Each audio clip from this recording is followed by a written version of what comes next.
Hi everybody, William Blackman here, looking at one of my games with I am Volja, and I hope I'm saying that correctly. And the reason why I'm showing this game is to show the resourcefulness of the master class and the proper mindset going into these games and some pitfalls that I came. I really don't have too much to say about the openings. I never really study openings. I just believe in good piece play and good squares. And I believe as long as you follow some basic principles like control the center, quick development, and castles, you're always going to be in the fight. I hope you guys can learn this, but in 2018, my goal is to become a national master. So in order to do so, I have to play other masters, and I have to stay consistent and tough throughout the game. Without any further ado, let's get into it. Scandinavian defense, something I personally don't like to try to play for a win as the black pieces because it's so solid and so drawish.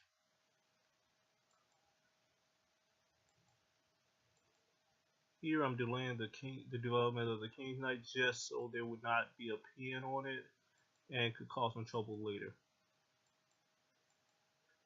So here I break one of the principal moving the same piece twice, but it's for a good reason. I want to double black's pawns as well as gain the advantage of the bishop pair. Just want to get out of the way so I can castle along as well as pile up some pressure on the e6 and some tactics. Now here I was considering the move d5, but I thought that after takes, takes, takes,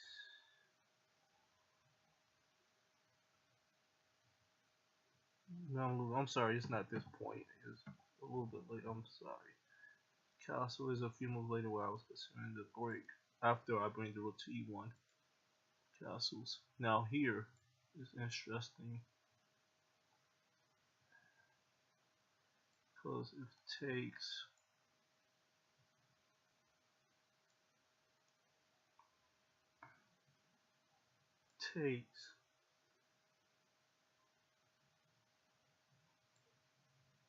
takes, takes, I'm hanging a piece, so I didn't like that line. And then I was thinking if bishop takes, knight takes, knight takes,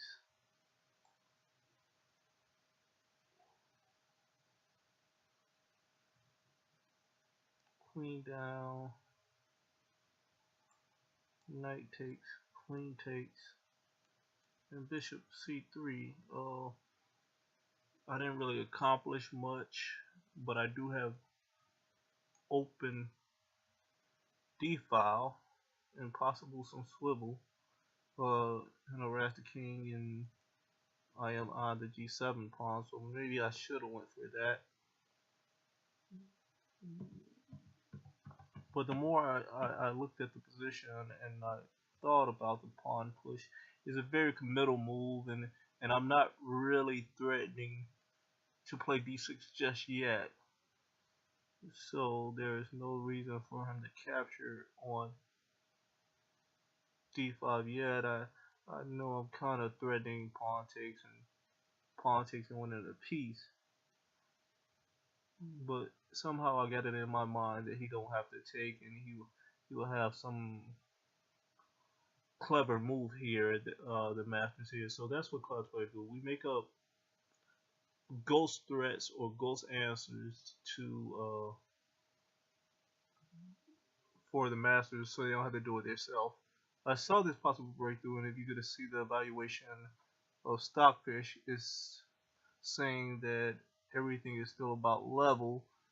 If he takes it and if he doesn't take it, I'll gain a large advantage.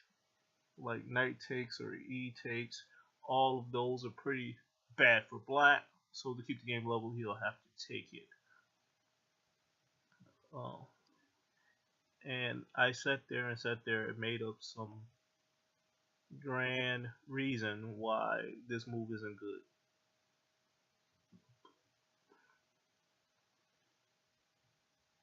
Anywho, in this position, I just wanted to get my king guarding the A pawn off any checks, make sure I'm not missing nothing. Keep D5 in my pocket. Don't rush because I know a lot of strong players that like to build up an attack and just take their time and don't give nothing away. Don't like the E5 square. And I'm kind of happy with my position. So he does the same. But now that the bishop's guarded, I don't like B5 nearly as much. So I thought I missed the opportunity. So I just want to set up tactical threats, not necessarily plan them. I want to set up stuff like bishop f4. If he tries to like play king to b8, and I felt as long as he can't safely play king to b8, I should have a lasting advantage. Again, holding on to the bishop here.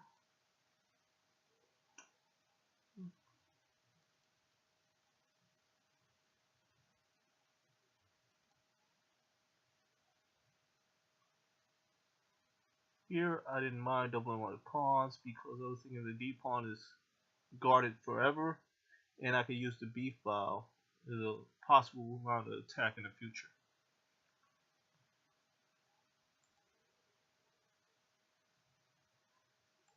So now I'm really putting my chips on the table and going all in and saying, show me this masterful play. And I think he plays the only move that he could is just drop the king over to b8. And this is a huge mistake, giving up the bishop here for no reason at all. I just didn't want that knight. I shouldn't say no reason at all. I just didn't want that knight to defend this king side, and I felt that the dark square bishop, along with the rooks, should be enough to at least secure an even game. Although Stockfish is not agreeing, he's saying g5, which makes a lot of sense. It parries the threat of f4 forever. Gets this weak g7 pawn to g6, and he'll have a pretty nice grip, nearly winning. But nevertheless, I'm going along with my plan. And he said he wants to trade. No problem. And he does it.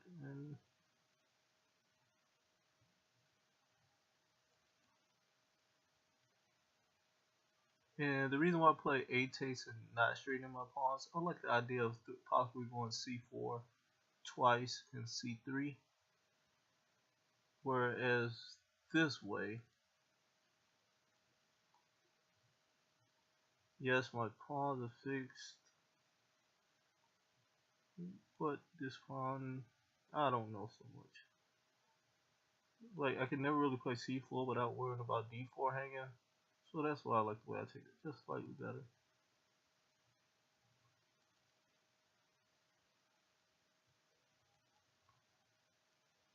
So I didn't know what the idea. I thought that maybe he'll try to pile up on the c3 pawn, but in order to attack it, he'll have to play bishop to a5 or somehow trade my dark square bishop. And I just didn't see how he was going to get it done. So these moves were about expected, and finally I just want to prevent g5 and always have bishop f4, e5 in my back pocket in case of emergency, break glass type deal. Okay, so he played this, which I really thought was an error because the a7 pawn will be backwards, and this pawn will always give white some counter chances.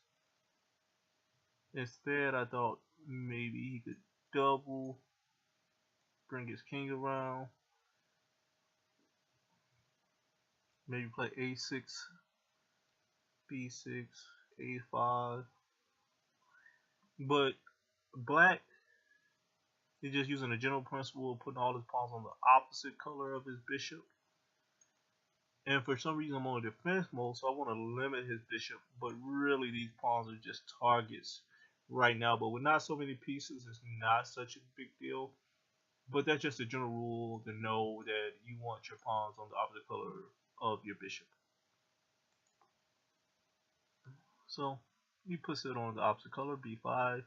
Makes some sense. I didn't want any strange tactics like b4, and I can't take because the rook takes c2, picking up my bishop. So maybe as a ghost, but I felt safe and secure. I felt he couldn't really do anything to me.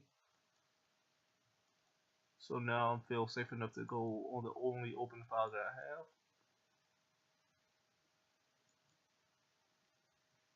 have. And I said that does nothing. It's kind of hinting that bishop takes d4, but it really shouldn't work. As long as I'm taking here, and I get this, guard my bishop, x ran, c2 is defended. He just won't get enough.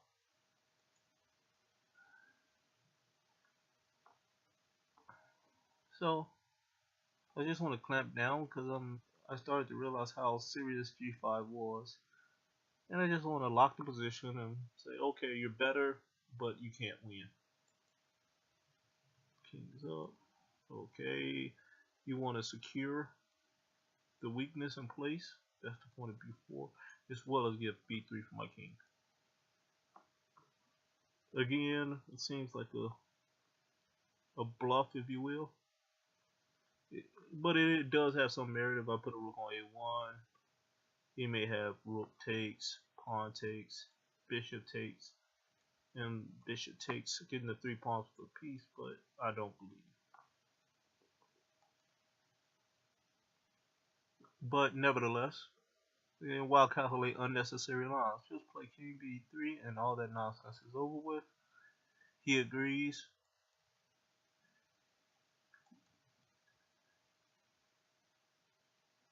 Now we're at a sort of a standstill. Just shuffling and saying, alright, master, what am I missing? What do you have? So he makes his weakness just to spice it up. But still too much hasn't changed. You know, I thought he was going to repeat, but he realized that he has nothing here. And the newly minted weakness on e6 is, you know, something that should be tasty for me. So I'm just going to pile up on this guy. Much better target than the a pawn, right in the center of the board. And it will leave this little cluster of pawns all alone. I'm happy to make that trade because now b5 could be a possible weakness. e6 is a possible weakness. And even in some cases g7 is a possible weakness. When I noticed these 3 weaknesses here at this critical point, I knew my chances of losing were slim and none unless I make some horrendous blunder, which unfortunately for me I do in the ensuing moves. Just kick the bishop back, come back, g5, starting to do the opposite color thing with my pawns. Want to get a 5 in, maybe h5, and disrupt this whole little setting. Note that the e6 pawn is backwards and bent. The king comes around to help. I bluff at the pawn. Of course, I can never take the pawn. Rook b8, putting my king on the a file is eventually just going to get me checkmated. So, wasted move, kind of wait and see. But anyway, back to the plan. f5, take, push. New weakness g7 that I mentioned. Alright, push my king back to where I want it. Only move to reasonably guard the pawn. Chop, chop. And great fun was held by all. Offered a draw, which he rightfully declined. Stronger players try to get everything out of the position they can. He has to protect against bishop c5. Trading darts with bishops will leave this holy mess of a pawn until I almost lost. And then, although white has weaknesses on c3 and c2, they're not so easy to get at with the king so close.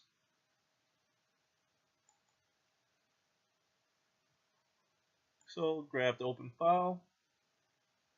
My rooks are happy. Thinking of even h5 and rook g3. He doubles. Check. Block. To get a set of rooks off the board. Any other move will give white too much fun. Like say if he tries to go back and keep the pressure, I could just simply guard my pawn, and this should translate into his king being cut off. Pressure on the pawn. Possible ideas of h5 and rook g3, followed by h6, and trading the dark square bishops, as well as mating ideas along the back rank. So maybe even just h5, h6, with the idea of putting a rook on g8, which also could be very unpleasant for black. Just too much. There's no reason to do all of that.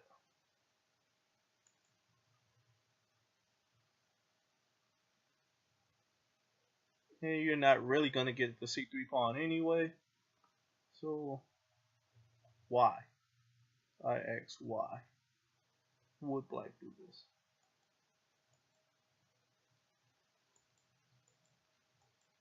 Takes. So here I thought that this game was just a winning for me. I did not see how he was just going to stop this pawn from marching.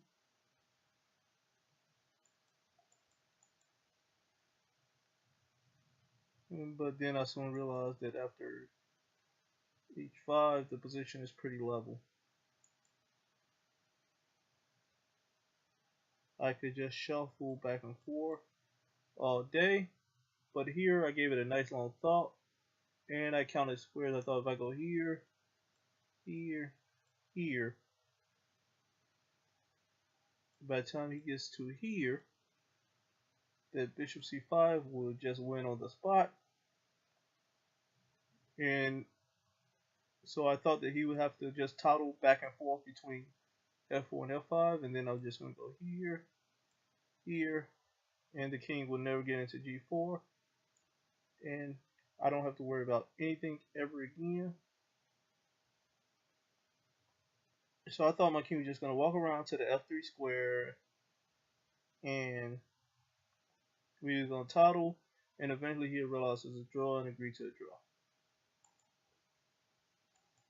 And here I go with my plan, but just as I let it go, I realized that his king is on g4 now.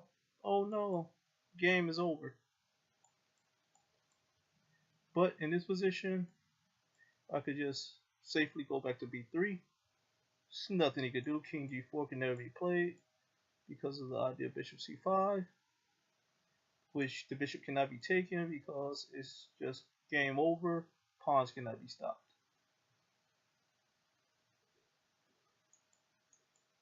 So I saw that idea.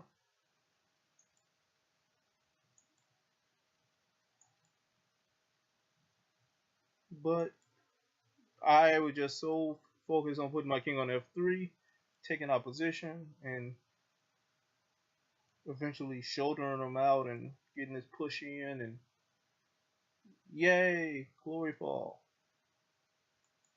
And so the only problem with the idea now is that if here, he can actually take it because of here, and bishop e3,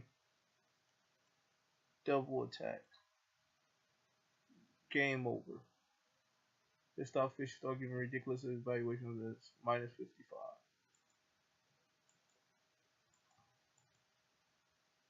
And so I tried to do it in the reverse order. You take it,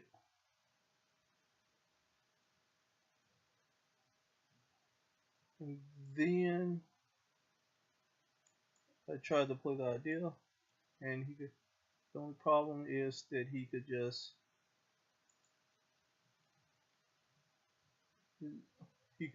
step to bishop g7, and I really had to throw in the tile here. The pawn will be corralled,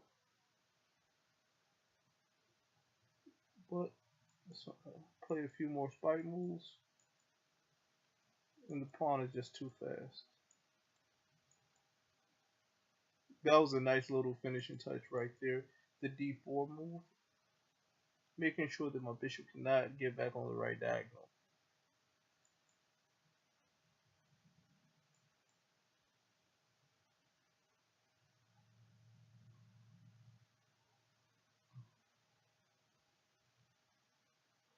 And that's all she wrote. See, that's the type of match move I'm talking about. d4, crushing all hopes. Oh, the bishop getting a g8, sacrificing itself on some crazy line, and me corralling these guys. This guy has fallen. Some crazy race where, like for instance, if he just goes, I go, he goes, I go, he goes. Okay, in this case, it's still just winning, but it's just so much cleaner to know that you don't have to calculate all this stuff. You don't have to worry about, am I sacking my bishop? Am I getting here in time? Is this guy running? You don't have to calculate stuff like here, here, here, here, here, here, here. You don't have to see this far in advance that this is winning after either queen here or any number of moves, but you don't want to give yourself any chance to go wrong. So why did I lose this game after keeping it level for so long? Just one word: greed. I wanted to win a drawn game. Class players get greedy, and we get punished. So thank you to I am Bolja for playing on and teaching me a valuable lesson and having this instructive game for my students. Once again, this is William Blackman doing my first test recording to see if I could actually record anything and post it. Alright, have a great day.